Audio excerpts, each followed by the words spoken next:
Welcome to the part.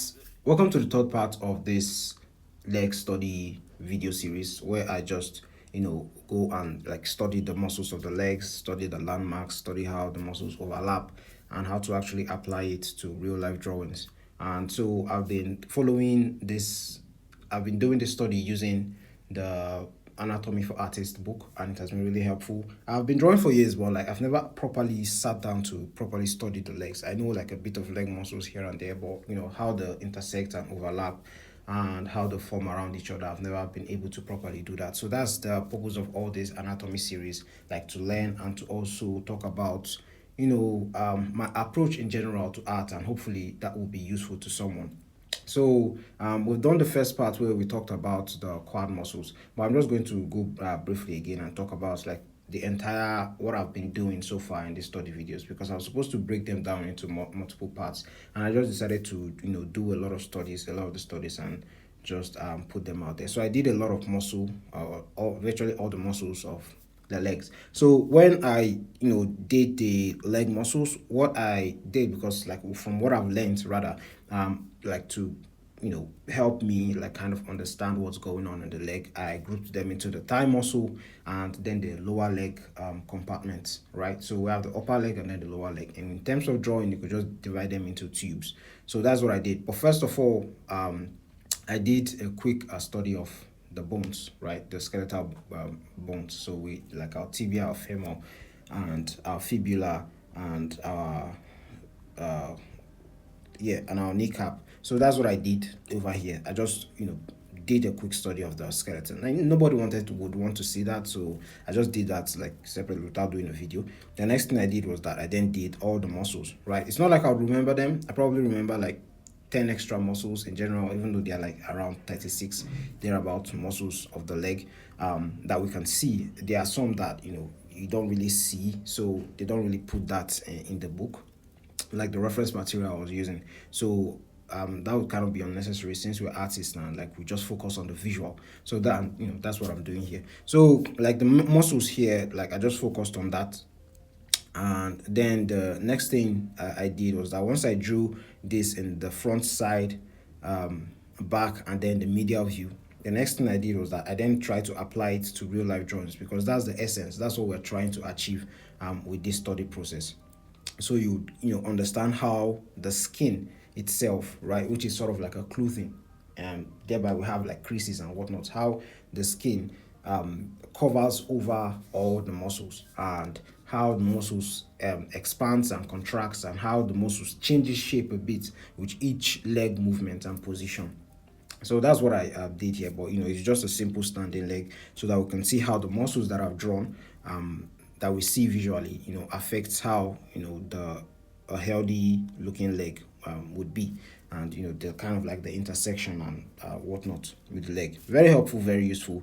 The next thing I did was that I just did a quick study of the male and female legs, where the male legs are the male legs are much more muscular, rigid, and then the female legs are, they look they're much more softer, right? They're much more softer than the male legs, and how to properly differentiate them. They are normal legs, but they are just a bit more softer. And the next thing I moved on to was that I finally did the quads, which was the last video that I did.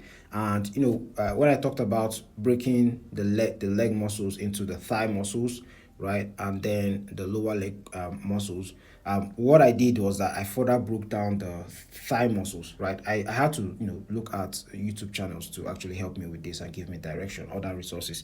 So I don't just, whenever I study, I don't just look at one material, I look at multiple materials to make the learning process easier. So things like complicated names that I've never heard of in my life, that I feel like might be useful. You don't need to memorize the names, you don't need to really know them. Like the shape is what's most important, but I feel like I need to know them, and that's how I study. And everyone has their own preferences. So but that's what I did.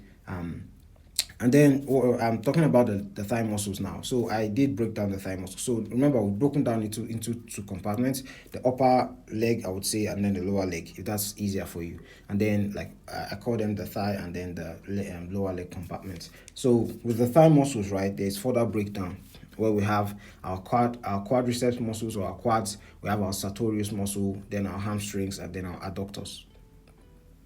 So quad muscles, quad simply means four, right? So there are four muscles there that I talk about. Like you don't really see it, but there are four muscles. So we have our vastus lateralis, vastus medialis, and vastus intermedius, and then our rectus femoris. The vastus intermedius is sits below the rectus femoris. So one thing that has helped me memorize most of these names cleanly is so that's like we're talking about the quadriceps muscles now.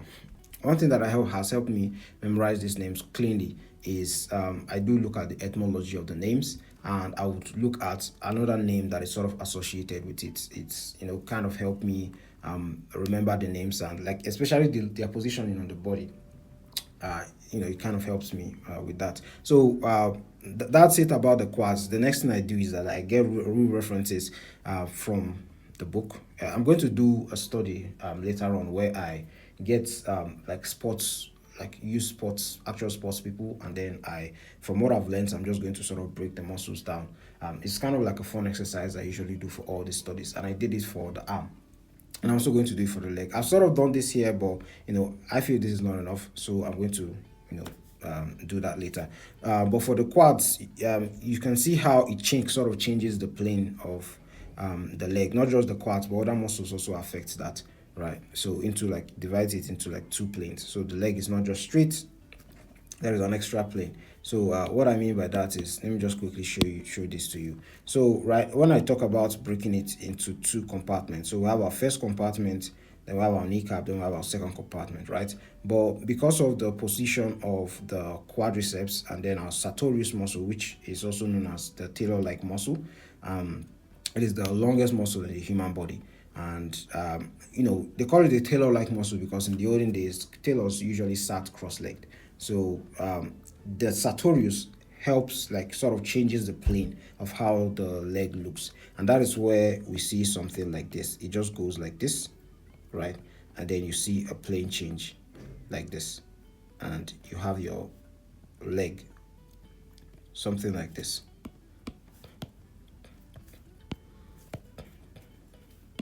So we have multiple plane, like because of the sartorius, which goes from the hips all the way to the top of the tibia muscle.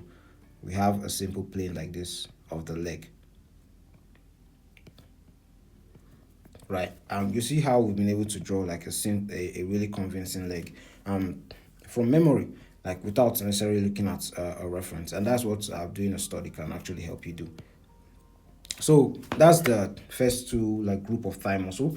The sartorius is just one muscle, right? And the quad is four muscles. But I grouped them. I grouped them so that, like, they are going to be easier for me to kind of recall. The next group of muscles is the hamstrings. The hamstrings are the muscles at the back. Let me just show you the study here. This is the sartorius study I did. Like, look at the plane change. And I actually did when I study, I copy, right? I'm not just sitting down, I'm just drawing from memory, like from whatever I've seen, right? The studies are in different phases. So the first phase of the study is where I copy, right? I copy other people's studies, I copy different breakdowns to sort of get familiar with whatever it is I'm studying. It's sort of like when you are looking at a new software. You just got a new software, you've never used it in your life. You're going to be probing around and picking things out, clicking things here and there to actually figure out how things work, and what would happen when you sort of touch this button or click this menu bar. So it's sort of what I'm doing whenever I study. So once I'm done with the copying stage, the next thing is that I break it down with actual references, which it kind of happens here. Break it down into like simple structures, and then the next thing I will do is that I will get sports figures. The reason why I like using sports or athletes whenever I'm doing my the next stage or the next phase of the drawing is because athletes do have a lot of movements, right? There's a lot of movement. They are not just standing still. There's a lot of movement with what they do. So you can see the muscle, how it looks in different forms and different positioning while still being the same muscle, right? So that's what I did, or that's how I approached the study. So like I said, the next thing I moved on to was hamstring. Let me just go here like this. So the hamstrings. So the thing you need to know about muscle in general is that in muscle movements I've learned about is that there are usually flexors and then there are extensors, right? And so just like for the arm, there are flexors and then there are extensors that allows our arm to move like this, right? And then there are adductors and abductors, right? So that allows our arm to move like this, and same thing with our legs, right? So all these movements, there are muscles that actually facilitate these movements, and once you've sort of taken a grasp of this, it's going to be easier for you to sort of understand how the like muscles work, and you can then easily classify that muscle, and then the study process is going to be easy. It's not going to be easy the first time you do it, but the more you do it, or like when you're doing a whole study of the entire muscles of the leg, it's going to be quite easy. You begin to understand, not necessarily know all the muscles, but you begin to understand how the leg works. So, with regards to the hamstrings, right, they are the flexors of the thigh, just like the quad muscles are the extensors of the thigh, right? So, our extensors are front and our flexors are behind, just like we have our extensor muscles of the arm over here, and then we have our flexor muscles of the arm over here that allows us like for this motion. Both the extensor and the flexor allow us to undertake this muscle. So whenever you are drawing it, you might see if it's a really muscular person, you are going to see a lot of the muscles of the extensors, like extensor digitorum longus. You're going to see muscles like that being flexed. You're going to see the extensor digitorum minimi and some other muscles around the arm being flexed. But when being flexed, when you like extend the arm like this, right? And when you flex the arm, you're also going to see that here. So, and then we have our ridge muscles for the arm. But you sort of have to kind of get a grasp of these two differences, because you're going to see them kind of repeat themselves in like different muscles of the body. So, like with our hamstring now, which is our third thigh muscle, right? We have, which are the flexors of the thigh.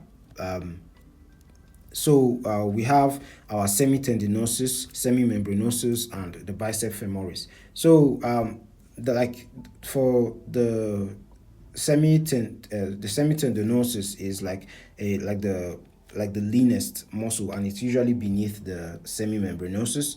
The semimembranosus is the second largest of these three muscles in our hamstring, right at the back of our leg. And the way I kind of remember it is because of the size, and I usually color code all these drawings so that it can kind of help me understand what I'm looking at. And I do the drawings multiple times as well, because I did the drawings here, but I also did the study here. I also did the studies here, right, on my book. I don't know if you can see that. I also did the studies here on my book. So the more you do it, the more you're going to get familiar with it. So you're going to start seeing it in your drawings, right? So after some time you do a study, But anyway, back to the hamstring.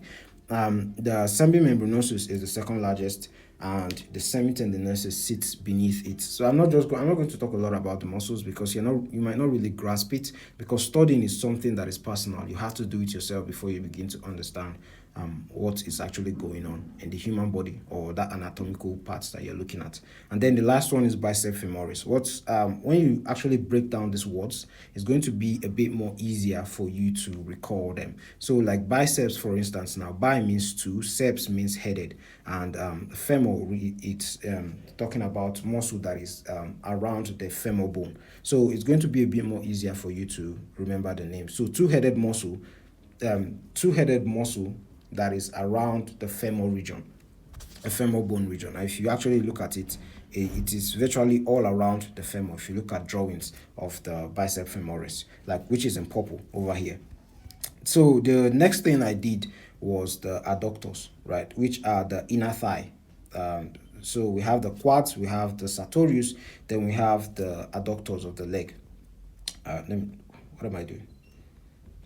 Yeah, we have the adductors of the leg. So the adductors is the muscles kind of like at the pubic region, and then we among these muscles we have the pectineus, we have the gracilis, we have the adductor longus, and then the adductor magnus, right? So the pectineus is is, the one I have here in, I don't know what these colors are, to be honest, but it's distinct in them. Is the topmost muscle.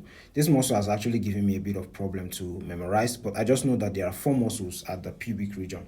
There are probably more than that in reality, but there are four muscles that I saw rather. So the adductor longus is the longest muscle. So one way to also remember the muscle is that because I did watch like a proper, I wouldn't say medical video, but there's this guy, I've forgotten his name, but he does a lot of content about the human anatomy and the human body. So I watched his content as I was also studying to sort of get the names so that I can properly pronounce the names and help with my education. So he talked about a simple way to sort of remember the muscles that also help with motion, right? So we have the he calls it MLB, that's Major League Baseball, right? It's what he used to remember it. So like that's the adductor muscles. I mean, so we have the magnus, we have the longus, and then we have the brevis. And you can hear what those muscles are about based on their name. So with the magnus simply means large, powerful, right? It's usually the biggest, the widest muscle, right? Longus usually means longest, so it's usually the longest muscle. And then brevis usually means brief, so it's usually the shortest muscle among the muscles that you are dealing with. So you're going to see these muscles even in the arm as well. So there is muscles around the arm that would have the brevis, that would have longus, and then that will also have the magnus. So yeah, these are the major adductors. So the major adductors we have here, we have the pectineus, the gracilis, adductor longus, and adductor magnus, and then there's also adductor brevis, but we didn't deal with that here. Yeah, that's what we talked about. The adductor longus is the longest muscle. The adductor magnus is the widest muscle, and the adductor brevis is the shortest muscle. The gracilis is the thinnest muscle on the thigh. As you can see, it's here in purple, and it stretches from the pelvis all the way down to the front of the tibia. There's a lot of muscles that actually stretch from the pelvis to the tibia area. So we have our sartorius muscle that does that. We have our gracilis muscle that does that. We have our adductor magnus that also does that. Even with our hamstrings, like they connect like all around the femoral region, and a lot of them go down to the top of the head of the tibia. So yeah, that's it for the like thigh muscles. So remember, we've just grouped them into parts. So we have our thigh muscles, and then we're going now into our lower leg muscles. So our thigh muscles are quads, our sartorius, our hamstring, and then our adductors, right? Or our pelvic muscles.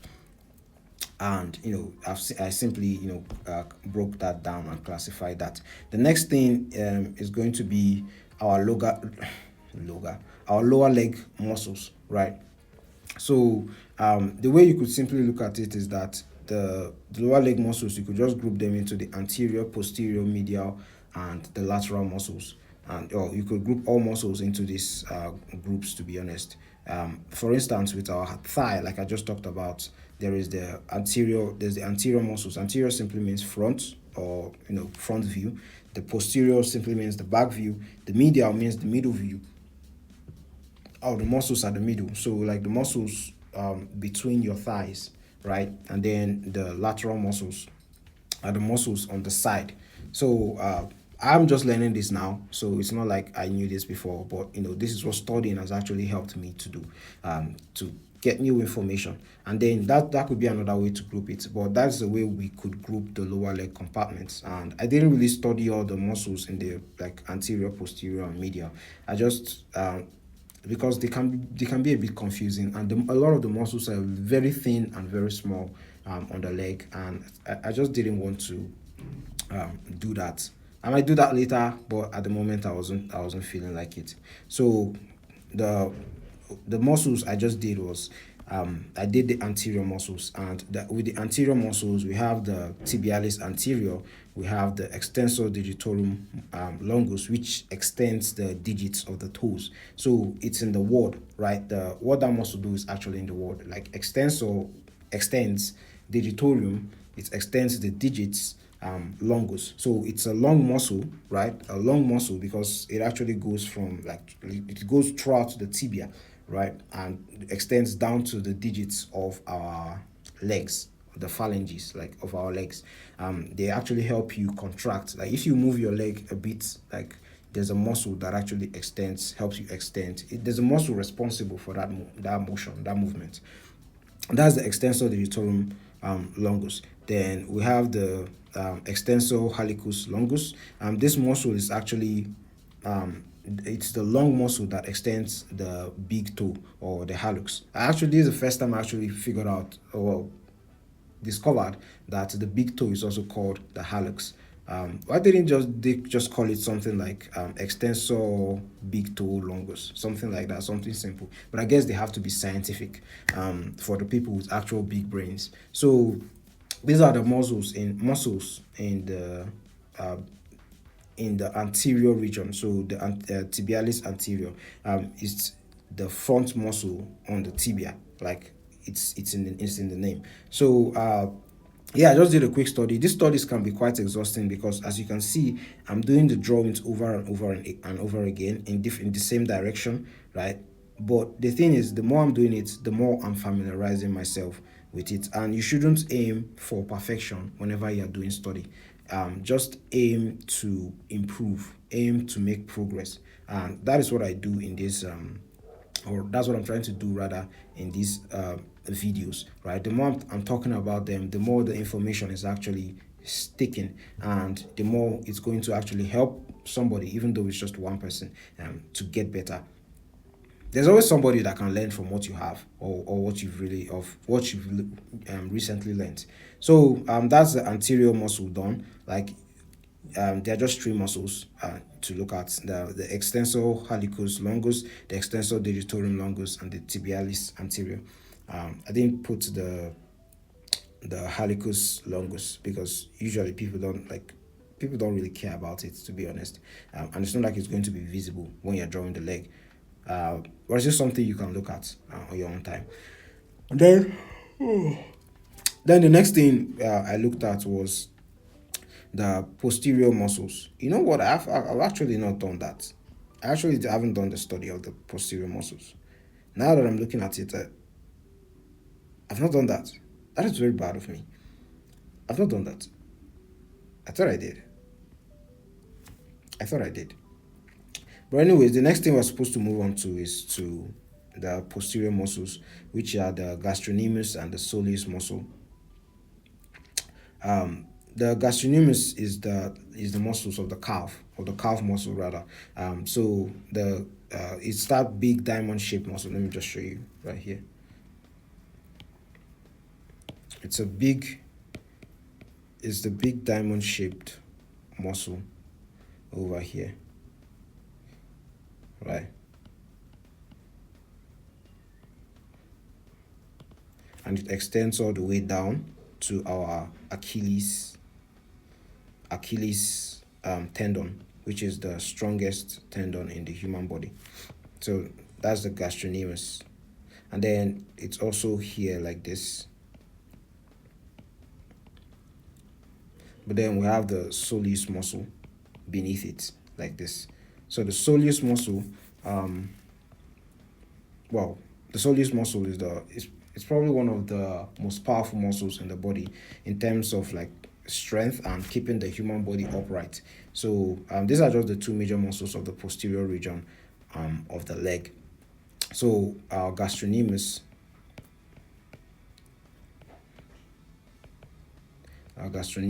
and our soleus.